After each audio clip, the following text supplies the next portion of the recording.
Fighting Through World War II, Episode 80. Ukraine 2022 and the Dutch Hunger Winter. More great unpublished history.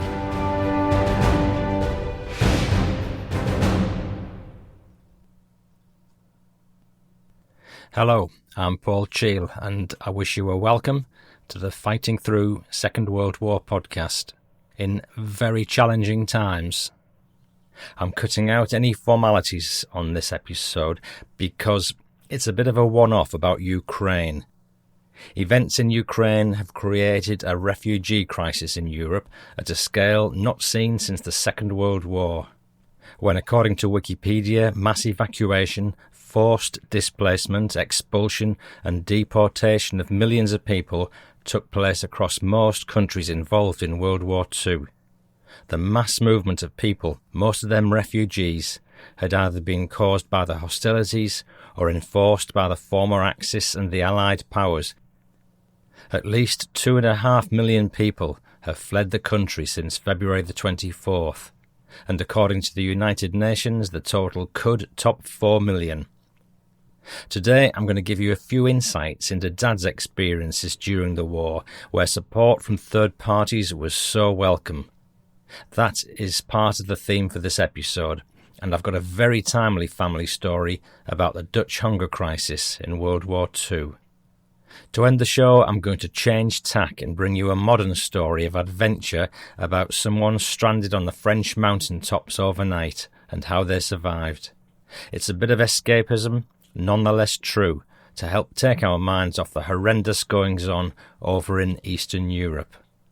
So, this is a very special episode to acknowledge the situation in Ukraine.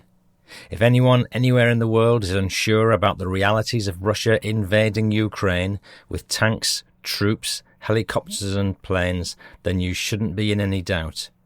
It's reported by respected sources to be happening now.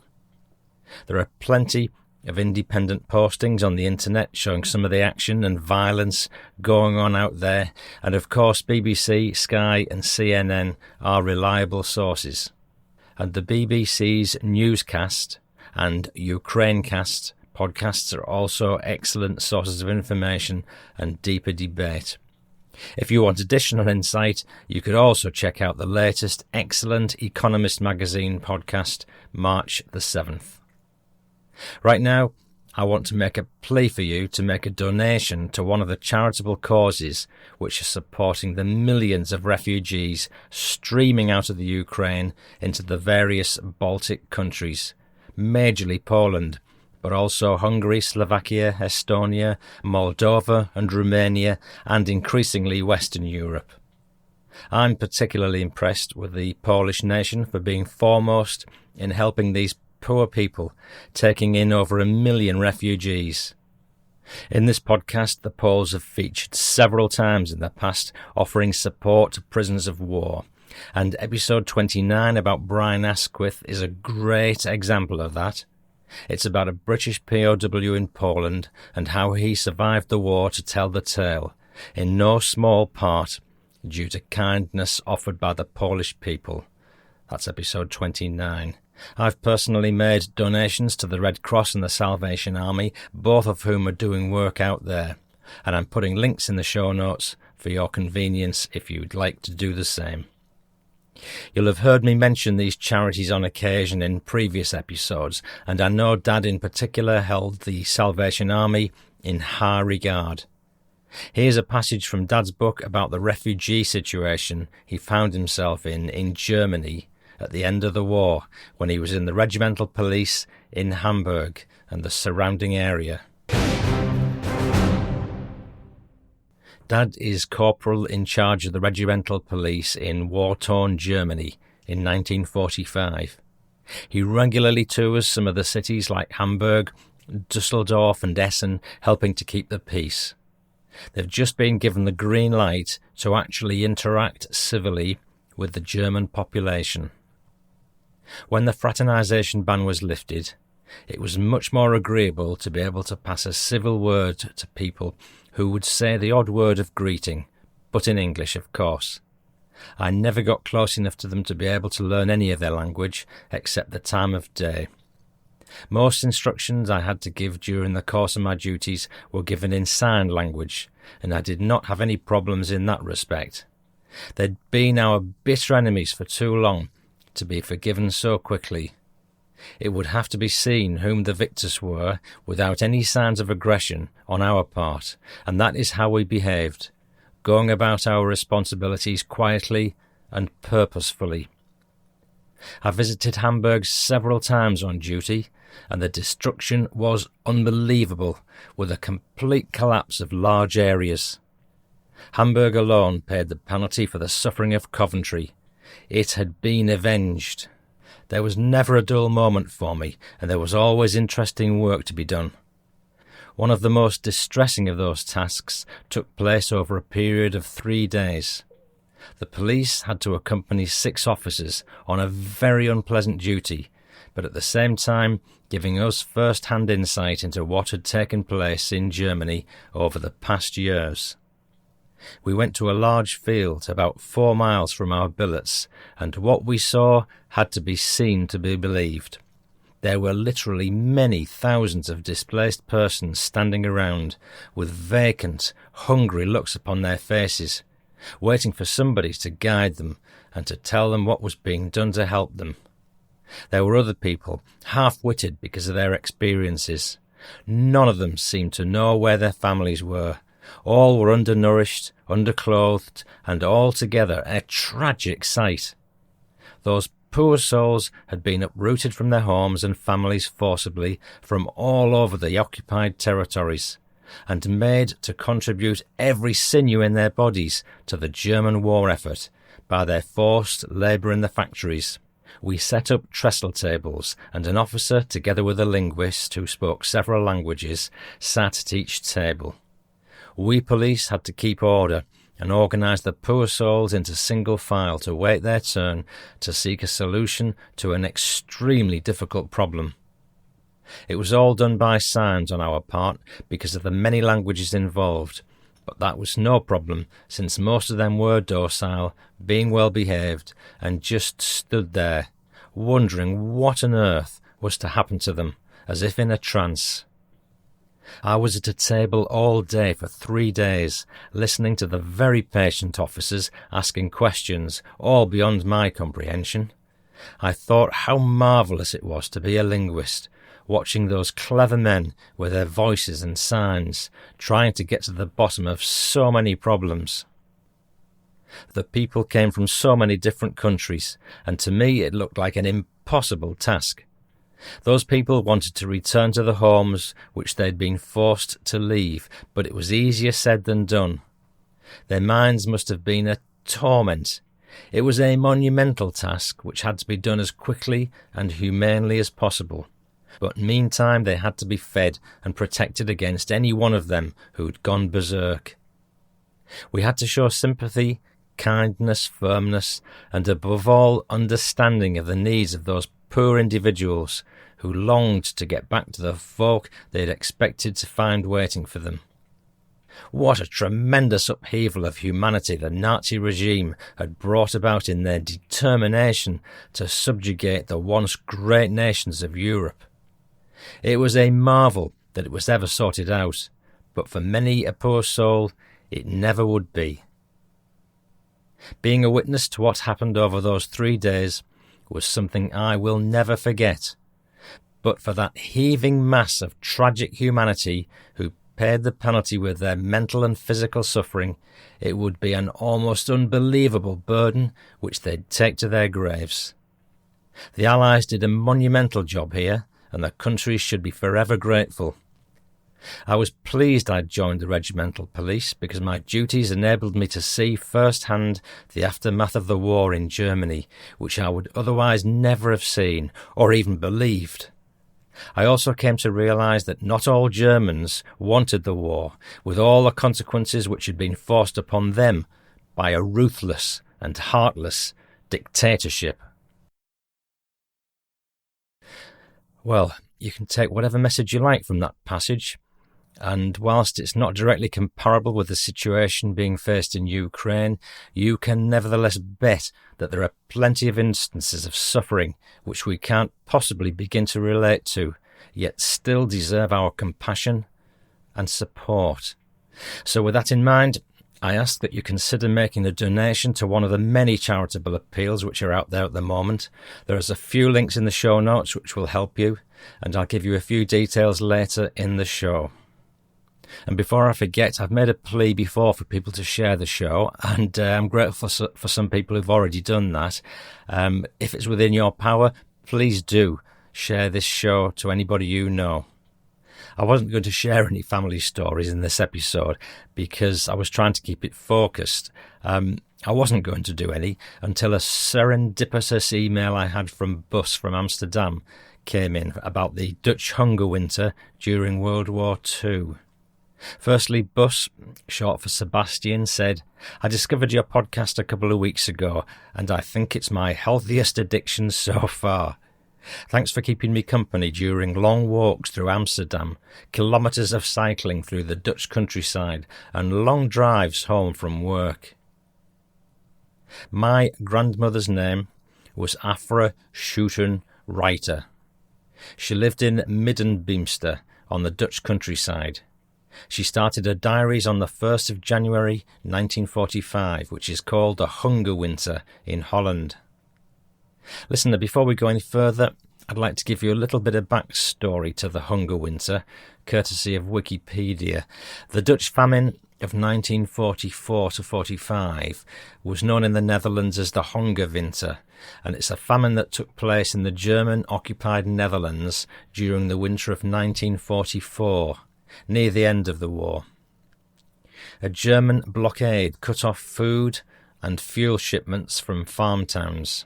Some 4.5 million people were affected and survived thanks to soup kitchens, and there were roughly 20,000 deaths. The famine was alleviated by the liberation of the provinces by the Allies in May 1945. Prior to that, baked bread from flour was shipped in from Sweden, and there was an airlift of food by the Royal Air Force, the Royal Canadian Air Force, and the United States Army Air Force, under an agreement with the Germans that if the Germans did not shoot at the Mercy flights, the Allies would not bomb the German positions. All this helped to mitigate the famine. Do you know, I can't believe the coincidences in these stories. These were Operations Manna and Chowhound, and Operation Faust also trucked in food to the province. Bus continues. My grandmother writes about her beloved uncle Jan Reiter and his son Joris, who were taken by the Nazis. They were in the Dutch resistance and were betrayed by someone. They were eventually shot in the Dutch dunes on the infamous Waalsdorpervlakte, where a lot of Dutch people were shot. My grandmother made sandwiches for people who'd walked all the way from Amsterdam, 40 kilometres, to get some food for their children at home, because there was none in the city. She writes about a friend taken to labour camps, with some returning, but some didn't. She wrote a passage on the liberation as well, the parties, the Canadians entering town, and the traitors being walked through the village. At one point, there's a young German soldier trying to flirt with her when she was knitting socks on the steps at the front door of the house, and she writes something about him having to F off and giving him the good old finger. Besides all that, there are some personal stories of a young 17-year-old girl who wanted nothing but a normal life, dancing, ice skating, and not going to church, ha ha. Groeten Wheat Amsterdam. Bus, thank you so much for sharing this. It's only an overview of your grandmother's diary, but my goodness, how much emotion and messages there are packed into such a short passage. And I have to say, I shed a tear when I read it. Bus, you're exploring getting the full diary translated from Old Dutch into English. And my goodness, if there's any more to share, I'm sure you'll all hear about it on the Fighting Through podcast first. Good luck, Bus, and thanks again, and best wishes to your family. You know, I especially liked the irony of Bus's grandmother telling the German soldier in no uncertain terms which way to go home, because that's something of a catchphrase amongst the Ukrainians during this recent war. Oh dear, I feel quite exhausted reading that, and the parallels between what Bus's grandmother experienced and what the poor people of Ukraine are going through at this very moment is uncanny. So, on that note, please do donate directly to one of the links in the show notes. If every listener donated £10 or $10, that could raise as much as $60,000 to help support these poor, homeless Ukrainians. I've tagged the links, so I'll at least be able to tell you how many people donated, but I won't know who they are or how much, etc. Don't forget that no matter the amount, your donation could reach someone in Ukraine when they need it most. It could be food, clean water, or a safe place to sleep for a family. It could be their lifeline. And here are some choices. The Disasters Emergency Committee, DEC, is a coalition of 15 leading charities and is providing emergency aid. The funds are being used by charities inside Ukraine and at its borders to provide people fleeing the war with food, water, medical assistance, protection and trauma care. The British Red Cross is part of the DEC and is raising money for those still in the country as well as those leaving. Their teams have already been distributing warm clothes and sleeping bags, both absolute necessities.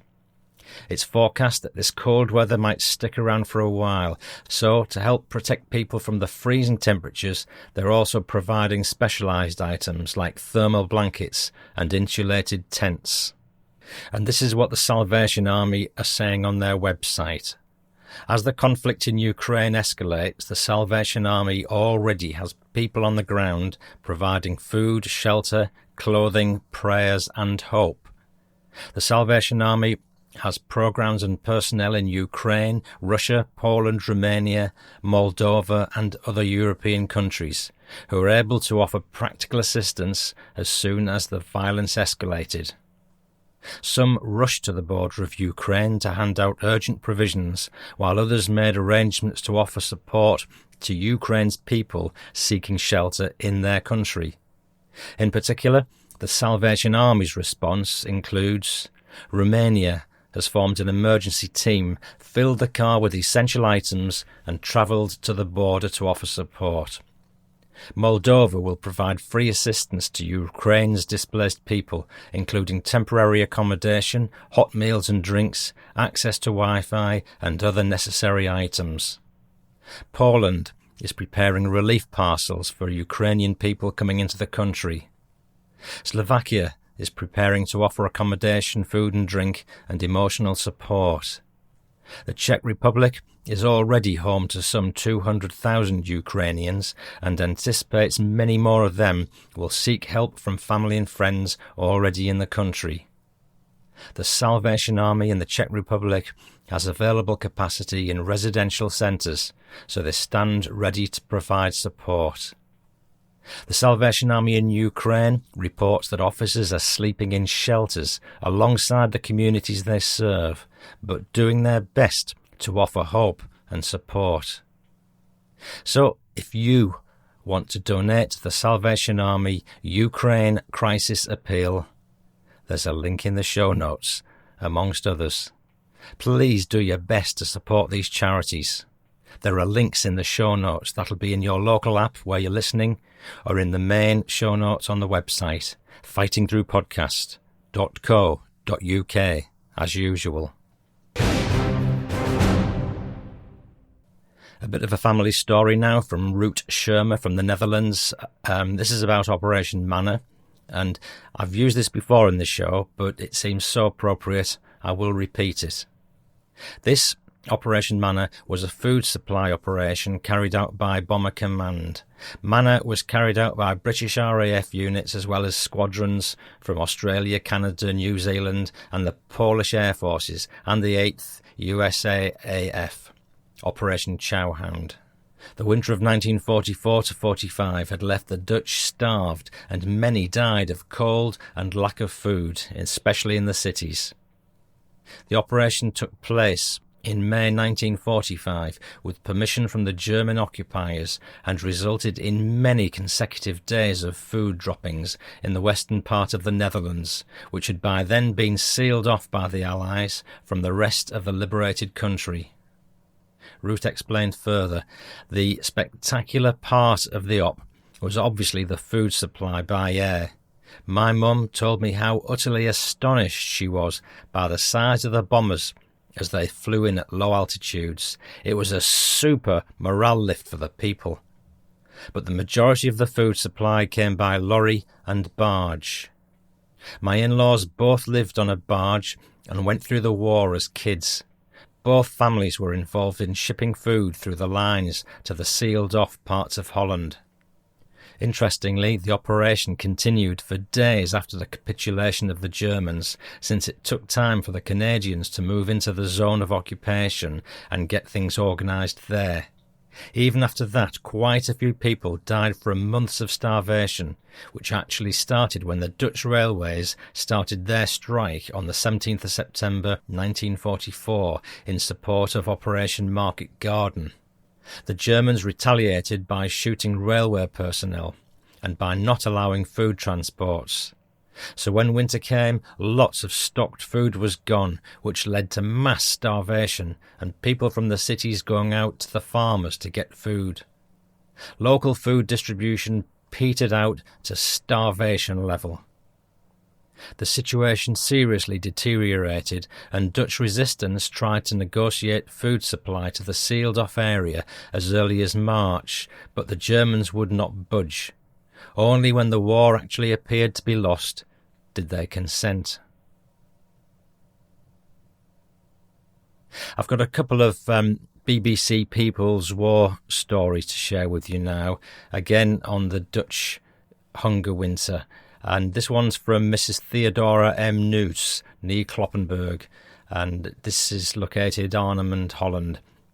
And she says, I was a teenager and lived in Arnhem in Holland, and on the 10th of May 1940 the Germans came into Holland, and from then on we were under German occupation. On the date of the bridge too far, the 16th September 44, there was a battle going on, but the south of Holland was free, but the centre and the west was still occupied. It was called the Hunger Winter. There was no food left and people were starving. We were evacuated from Arnhem into the west, and that took 9 months. After the war was over in the May, when Hitler was dead, we were able to go back. For 5 years everyone was hoping the war would be finished, so we were full of ambition. And whatever the sacrifice we went through, we thought it would be worth it to be free. We had nothing, but in the end, we didn't mind, as we were free.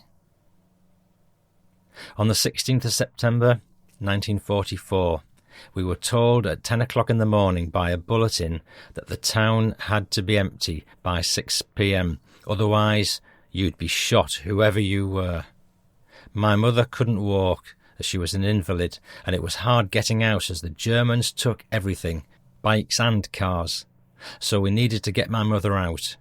We went to the greengrocer's and got a wheelbarrow and took her out that way. We had to walk 7 miles and stayed with friends just outside of Arnhem. After a fortnight, more bulletins went up, and the evacuees were told to leave. So for 3 days we walked to the west, and along the way we had to sleep on floors in factories. As we made our way, there were between 6 and 7 horses and carts, and they were full of people who were unable to walk. My mother was one of them. But my father, sister and me all had to walk. Planes came above us thinking we were a German convoy, but we waved our white flags at them, and then they realised we were evacuees. At the time, everyone thought it would only be a couple of weeks, but that turned out to be 9 months. The hunger winter was terrible. There was no food. Children used to go through bins to find something to eat. In the night you could hear children going to the farmers trying to get food. You could hear them walking. One time it was early in the morning and a boy was out walking with a little buggy and it was covered up. They said to him, "You've done well, what have you got?" And he took the cloth off, and it was his mother, collapsed as she was, too weak to go to the farms to get food. And that happened a lot. When we were evacuees, my sister and I stayed with some hairdressers, and my mother and father stayed with some people. They had to take in evacuees. There was no choice for people. My brother went to church, and he had spaces to hide in from the Germans as he was little.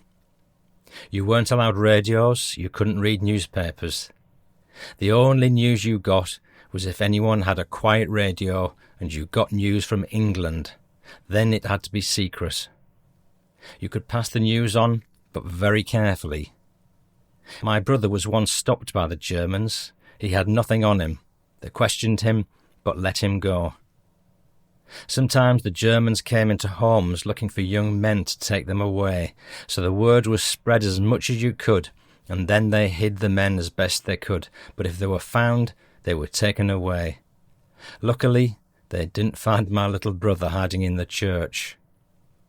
My brother-in-law was taken by the Germans and asked why he wasn't working for them. He said, "What? I'll never work with the Germans." So he was taken off and had to dig holes. He made out he had mental problems and caused all manner of trouble. The Germans said he wasn't worth having, so he escaped. He walked miles and miles to get back to us. He was only away 3 or 4 weeks, but by the time he got back to us, his head was full of lice. He had a beard and he was dirty as nothing had been washed. As we came back into Arnhem, the Germans had been organising taking everything good out of our homes to take back to Germany, but they must have been disrupted. As we came back into Arnhem, the Germans had been looting, taking everything good out of the homes to take back to Germany. But they must have been disrupted, as when we went back, things were left on the footpaths. I remember seeing a row of sewing machines outside in the street. We got ours back, but it was rusty as it had been out a long time. My father had a hairdressing shop, and because he had a shop, we were one of the first to be allowed back into Arnhem after the war. We had no food, but very slowly, as the businesses came back in, life carried on. The Swedish Red Cross had a kitchen there for the first few weeks, so we were able to eat.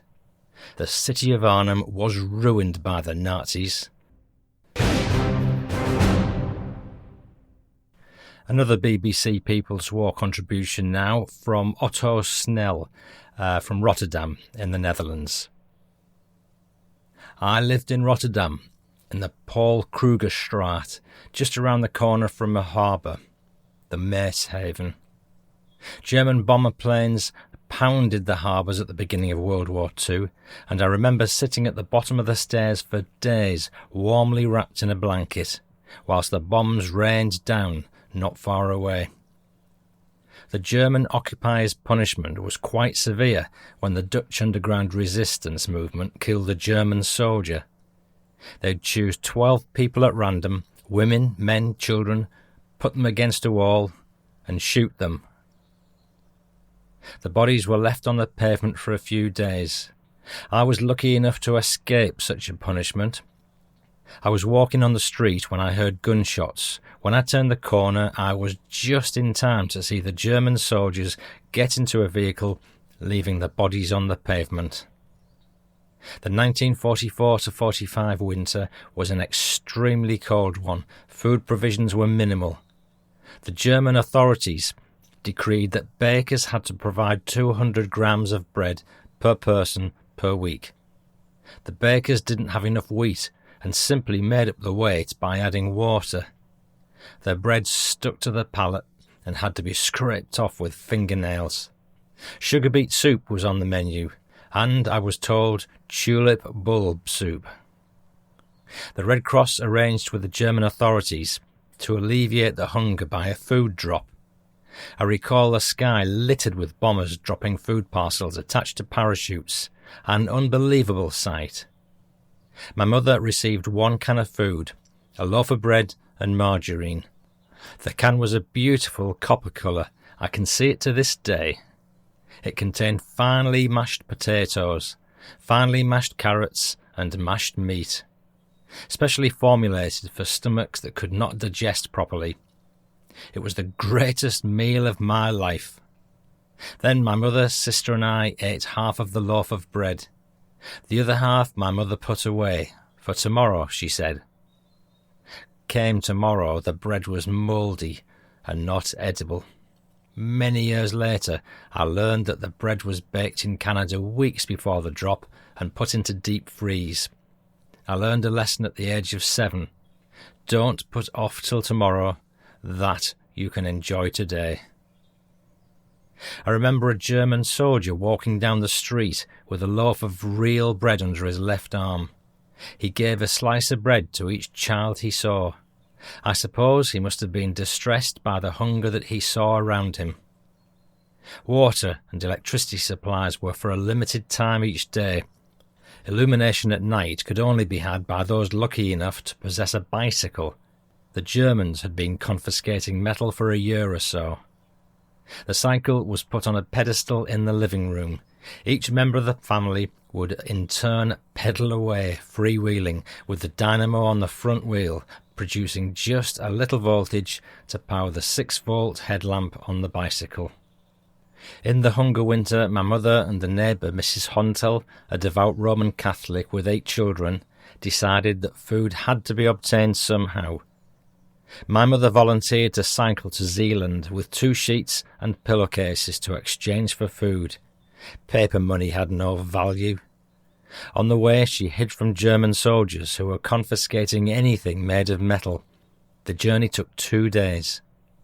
My mother got 1 bag of potatoes in exchange, half of which was stolen from her on her return journey by equally hungry fellow Dutch people.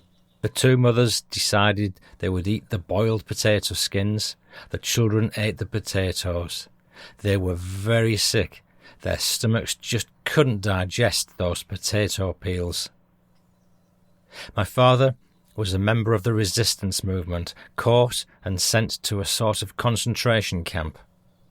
My uncles and most other men were ordered to work in German labour camps. There were thus not many men about from 1943 to 44. We lived on the 2nd floor. My mother and Mrs. Hontel were looking out of the window overlooking the street when Mrs. Hontel exclaimed, "There goes Mr. Williams, the piano tuner. He's going to Mrs. Johnson, but she hasn't got a piano." My mother looked at the neighbour, hissed, "Shh," and then shook her head in my direction. I didn't have a clue what it was all about at the time, but many years later I realised the man was having a very good time. He probably wished the war would never end. I guess he was a Dutch collaborator. On Liberation Day, 5th of May, 1945, his head would have been shaven clean and a swastika painted on it. On my father's return, he received a letter thanking him for his contribution to the resistance movement. It was a printed letter, simply addressed to Dear Sir, with the printed signature of Prince Bernhard, of German descent, husband of Juliana, both of whom spent most of the war years in Canada. My father was extremely angered by the callous letter. He tore it up, proclaiming, "I'd never do it again if that's what they think of what I've been through." It was the one and only time I saw him in anger. He never spoke of the war again.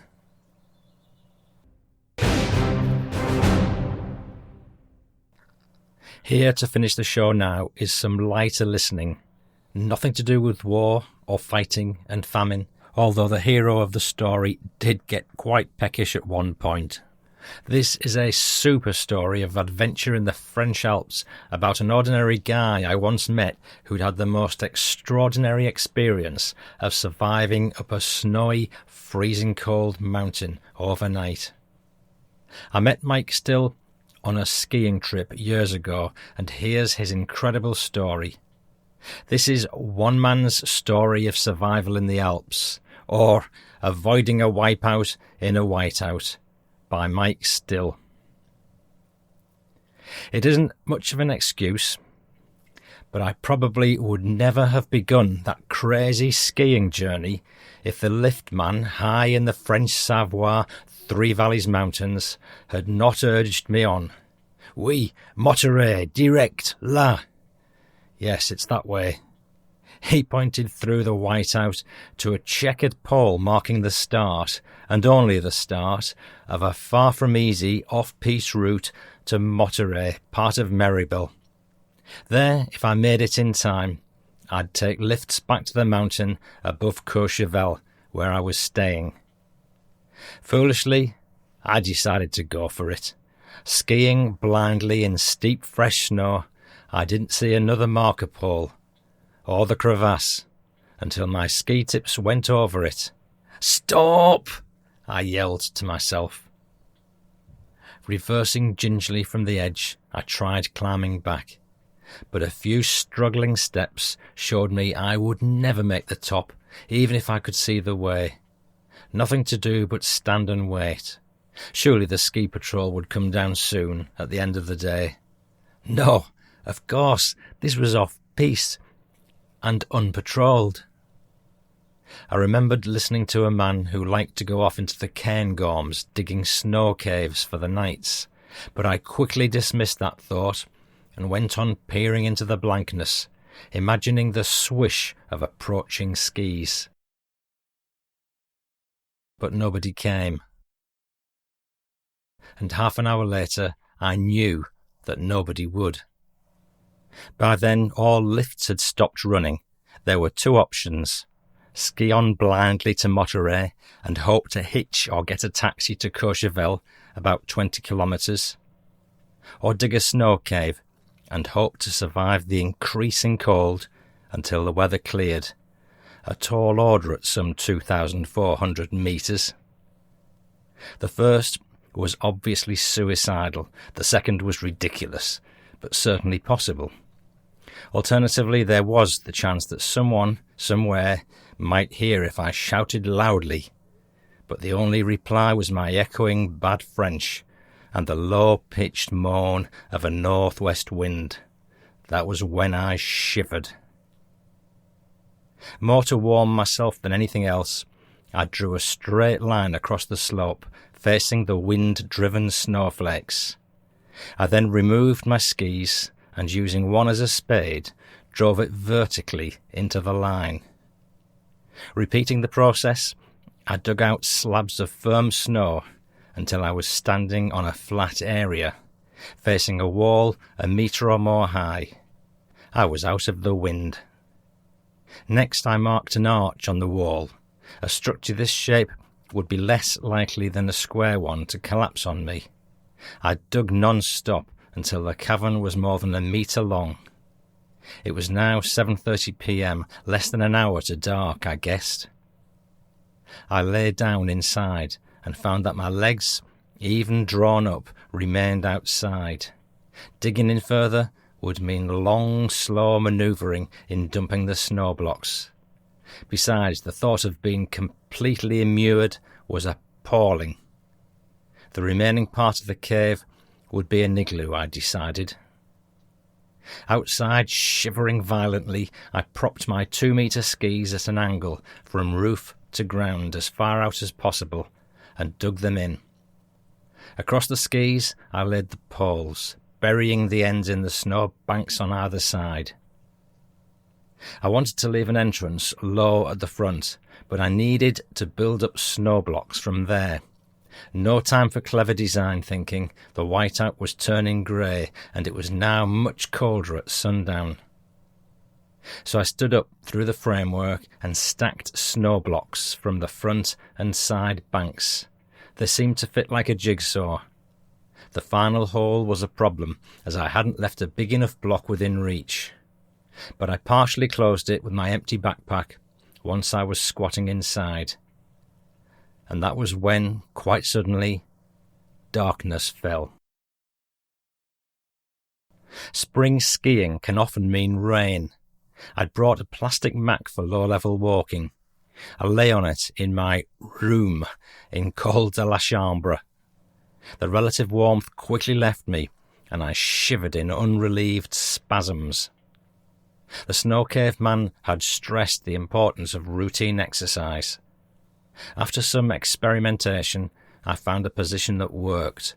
But first, I lay on my back and drummed my heels. This warmed my legs, but torso and arms shivered. So, with knees drawn up, wet-gloved hands clamped in armpits, I emulated a straight-jacketed escapologist. I knew this routine would be non-stop for the duration. Sleep was out. It was now dinner time. Strangely, I felt no hunger, though it was 8 hours since I'd last eaten, 2 rolls and an apple. I'd kept a can of lager, and I was thirsty, but it needed warming inside my anorak because it had frozen solid. I speculated upon the reaction in the chalet in Courchevel. Had the chalet girl rung the police, who'd rung the ski patrol? Wasn't that the hum of a snowcat coming up the mountain, powerful lamps perhaps seeking me out? I stood up and peered into the darkness, but there was only the cutting wind's moan and the patter of hard little snowflakes. I found the movement the most warming yet, though I couldn't withstand the cold for more than 2 minutes. So I alternated indoor exercises with lookout spells every 10 minutes. It was about 2 a.m. when I saw the first star. Climbing through the lookout hole, I saw the silhouette of a mountain too. Eerie, diffused light poured up the valley behind it. I knew they must have come up from Monterey. Then complete darkness again. No, not quite. The stars remained, perhaps enough light to venture walking. I knew that moving out would, when I removed the skis, destroy half my shelter. So I waited another 5 minutes to be more sure of a lasting clearance before loading my backpack and kicking the igloo out from within. Walking was painfully slow, and I sank thigh-deep at almost every step, but I could see quite well now, though not well enough to discern if there were any ski tracks to follow. I put on my skis and was surprised to find that they stuck to the snow. Iced up from the igloo, they had to be pushed, even straight down the fall line. Poking the snow ahead before each step for sudden drops, I made slow, safe progress until, as the ice came off, I began to pick up speed down a steepening gradient. I made 2 short swings and stopped at a cliff edge. I stood in a cleft between 2 knolls. In front of me, beneath a drop neither the depth nor gradient of which I could discern, lay a smooth white expanse. I thought that if I could reach that, it would be easy skiing to Monterey. Teetering momentarily, I all but started down towards the snowfield, but I thought better of it and clambered back. Then I saw a hut on one of the knolls. The hut was locked. Frozen banks of snow blocked the narrow balcony. I hacked out a level area close to the woodwork and lay down on my upturned skis, my plastic mat over me, hoping it wouldn't be too long to daybreak. It was 3 a.m. The Milky Way, occupying what seemed a quarter of the sky, was itself blurred by literally clouds of planets and stars. There was almost constant movement. Comets darted incessantly, sometimes for huge distances. Others came and went in an eye blink. The sleep that followed was never without an acute awareness of shivering. At 5 a.m, the rising sun shone straight into my eyes. Stiffly, I climbed back upward. Following the stone-hard rutted track, I found that the snowfield, on which I'd wanted to ski in the night, had in fact been a cloud top. Now it had disappeared to leave a 30-metre drop, but I was lucky. Clambering back up, Within about 50 metres I found ski trails. They turned sharp left, dropping behind the hut knoll where I'd gone straight down. In a matter of minutes, as I skied down the rocky trail, I came upon a snowcat. "Ça va?" inquired the driver. "You okay?" I told him what had happened. He must have radioed to Monterey, for Marie, the assistant manager at Sécurité des Pistes, welcomed me to the staff restaurant, where the chef kindly served me a hot cooked breakfast I shall never forget. To make a fool's reward complete, I was given a gleaming Three Valleys badge and informed that the previous season 4 other skiers, stupid enough to venture out alone and without a guide, had not been as lucky. Mike Still.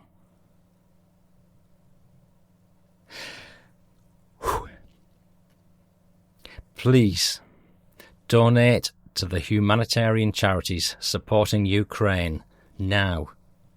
No matter the amount, your donation could offer real support to someone in Ukraine when they need it most. It could be food, clean water, or a safe place to sleep for a family. It could be their lifeline. How good is that? If you've enjoyed this episode of the Fighting Through podcast, please give a few pounds or dollars now. So that's Red Cross, Salvation Army, or any of your own chosen charities. There are some links in the show notes. On behalf of myself and my late dad, thank you so much. I'm Paul Cheall saying bye-bye now.